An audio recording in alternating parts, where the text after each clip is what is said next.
Hello everyone, welcome to Wolfenstein 2009 and Green Tea. My name's Andres and today I'll be talking about Wolfenstein 2009. Why? Well, today we live in a great time where we're able to buy older consoles of the last generation, that is the PlayStation 3 and the Xbox 360, which are quite cheap nowadays. And so are the games.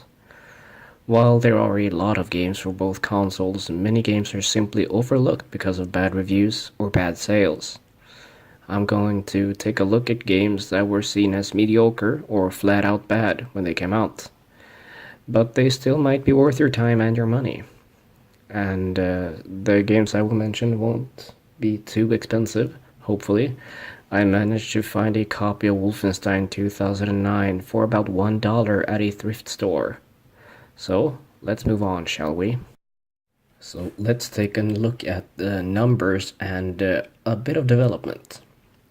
Sold copies of the game as of 1st of July 2017, the Xbox 360 version had sold 560,000 copies, the PlayStation 3 version had sold 630,000 copies, while the PC only sold 50,000 copies, which amounts to a number of 1,240,000. Metacritic scores are at 74, while the user scores are at 7.2. So the first month of the game's release it suffered from extremely poor sales. The console version of the game roughly sold 100,000 copies, while the PC version sold 17,000 copies. The game was developed by Raven Software, which worked on 3 different games at the time. It was Wolfenstein, X-Men Origins Wolverine, and Singularity. This, combined with the game's 8-year development, could have been the cause of Wolfenstein's downfall. And this of course led to Raven Software having to fire a lot of people from its staff. Let's talk about weapons and gameplay. Wolfenstein 2009, or Wolfenstein, which I'll call it from now on, is a game that's quite far up on my list of shooters. It's short, it's sweet, and it does what it does quite well.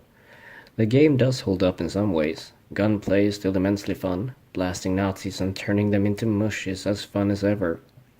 The weapons feel powerful right from the start. Your first weapon is an MP40. Minutes later, you'll get your second weapon, which is the Kar-98, which can be upgraded to have a scope, and that turns it into a sniper rifle. But more on that shortly. You start off with the standard German World War II weapons, getting the Panzerschreck, which is a rocket launcher, the Flammenwerfer, which is the flamethrower, and more high-tech weapons such as the particle cannon, the Tesla gun, and Leichenfast 44. Not only does the game offer some interesting weapon choices, but every weapon has its very own usefulness. Except for the MP43, which is the same as the MP40 but without the ability to add a silencer. Anyway, I found that every weapon is powerful from the start. But that's not enough, said some guy at Raven Software. Okay, said a developer, and then they implemented the upgrade system. I don't mind that, honestly. Throughout the game, you find various hidden money bags and Nazi gold, which in turn allows you to buy upgrades for your weapons. Things such as silencers, ammo pouches, drum barrels, scopes, and other types of goodies which makes killing Nazis more fun. The game not only offers guns to deal with enemies, but also 4 different types of abilities. That's right, early in the game you get the Thule medallion, which is just a medallion at first, and it allows you to enter a different dimension. Well, it's the same world, but with a greenish filter slapped over it, and everything looks decayed. And Nazis look like demons, in case you forgot that Nazis are evil. Also, it serves as a very handy night vision. Anyway, the veil allows you to see and enter hidden passages which are marked with a black sun, or the dark sun as it's called in the game. The veil also allows you to see enemies a lot more easily by turning them green, which is extremely helpful, especially if you're trying to kill them from afar, and they tend to blend into the background. It also highlights weak spots on certain enemy types with a bright glowing red. Shortly after you get the Meyer, which slows down time, and honestly it sounds good on paper. Imagine how bullet time looks and feels in the game Fear. except this game does it fucking worse. The biggest issue is that it doesn't slow down time much at all. It only wastes mana or dark sun power, and it uses a lot of it. You then get the shield, which is exactly what it sounds like, and empowerment, which makes your weapon even more deadly, if you didn't think Nazis could get any deader. Empowerment also allows you to shoot through shields, which some enemies use. And just like with the guns, these abilities can be upgraded to some degree.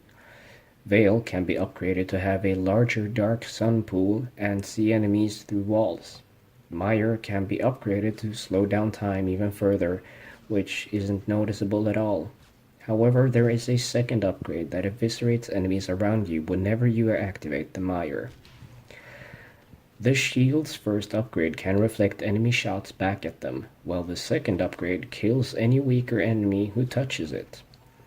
Empowerment's first upgrade allows you to shoot through light cover, and its second upgrade allows you to shoot through stone, metal, and concrete, which is perfect for killing Nazis dead. The game isn't a fast-paced shooter. You can sprint, which is nauseating because of a head bob which is out of this world. I mean, seriously, look at it. However, while you're in the Veil, you move slightly faster, which encourages the player to stay in the Veil a lot. This, combined with the ability of highlighting enemies, really discourages the player to play outside of the Veil. Let's move on to the plot and some of the game's issues. You play as BJ Blazkowicz, and in the beginning of the game, during a cutscene, it is discovered that Blazkowicz steals the Thule medallion from a Nazi battleship. That's right, the medallion which gives you all these amazing abilities which you can later use in the game. He then returns the medallion to the Office of Secret Factions, or the OSA, and is ordered to travel to Eisenstadt to find out what the Nazis have planned.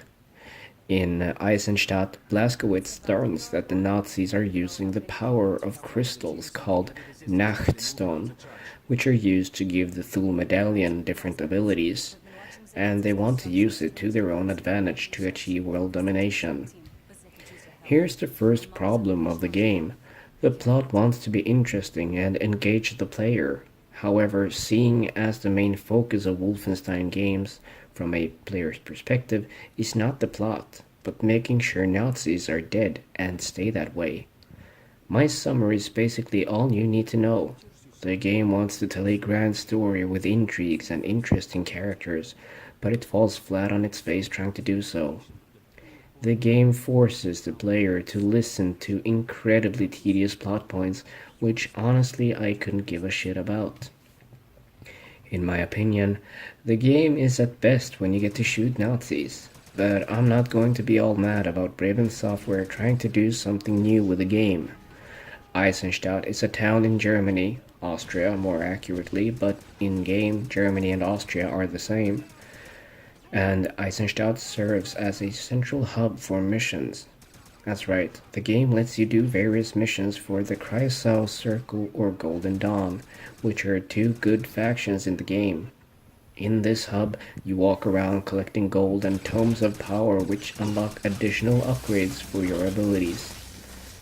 It's fun, and it's very tedious, going back and forth between factions and killing Nazis. But the issues arise when you get to one faction and must listen to their entire mission briefing, which almost always can be summarized in, BJ, don't blow up this place, but if you do, it's okay, we forgive you. Being forced to listen to whatever sci-fi bullshit they must tell you or mission objectives is a total waste of my time.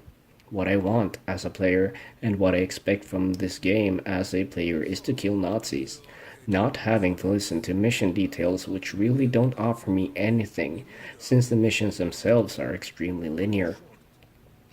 There is some minor exploration to be done in missions, finding gold and tomes of power and intel, but that's about it. The missions amount to get in, kill Nazis, get out. The hub is the tedious part of the game, and seeing how short some missions can be, it's not fun getting out of a mission only to walk around, listen to some dude talk shit, then get back into the next mission. None of the NPCs are interesting enough to give a crap about.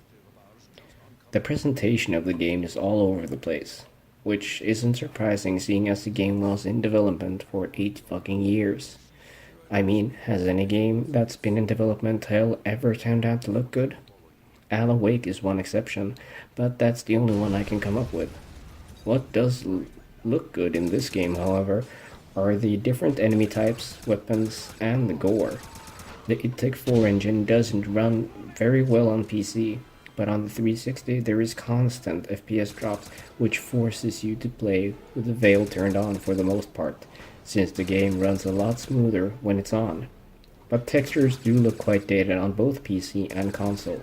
Facial animations look horrendous, and sound sometimes tend to be cut off for whatever reason. The different missions are varied and quite interesting, with well-designed environments and well-designed enemies. Except for one enemy type, which is known as the Assassin. It kills you in 4 hits, and it's extremely hard to kill. They're invisible, and they can get close to you quite quickly. They weren't good in the game Fear, and they certainly aren't good here. However, in Fear you had a shotgun to quickly deal with them, and in Wolfenstein you don't have a shotgun, you only have long distance weapons, which makes it quite difficult to deal with these enemies. Another odd thing is that there are certain cutscenes, extremely short cutscenes, which last for about 4 seconds before being followed by a loading screen. You'd think the intention of the cutscenes is to hide the loading screens, but no. They're there, they're short, and somewhat awkward. Also, if you want to play it stealthily, you can forget about it. Remember earlier when I pointed out that among the upgrades there is a silencer? Well, here's the thing, it's not working properly. I know it's a Wolfenstein game, it doesn't need stealth, but if the developer adds the ability to add a silencer to your weapon, then obviously stealth was supposed to be there, right? Just look at Wolfenstein: The New Order. There's stealth, and it just works. In Wolfenstein 2009, however, enemies notice you no matter what. Or sometimes, like shown here, they won't notice at all, like this guy. So don't expect any stealth play if that's the way you want it. The game encourages stealth, but doesn't support it. In other words, guns blazing is the only way to play it. If you want to play this game and have it run well, I'd recommend the PC version. The only major problem is getting a hold of a copy of the game, since Bethesda took it down from the Steam store when they acquired the license from Wolfenstein. However, getting a used copy on console shouldn't be too difficult, and it shouldn't be too expensive either, which at least warrants you to give it a go if you are a fan of the Wolfenstein series but haven't tried this one out yet. I hope you all have a good day, and I'll see you next time.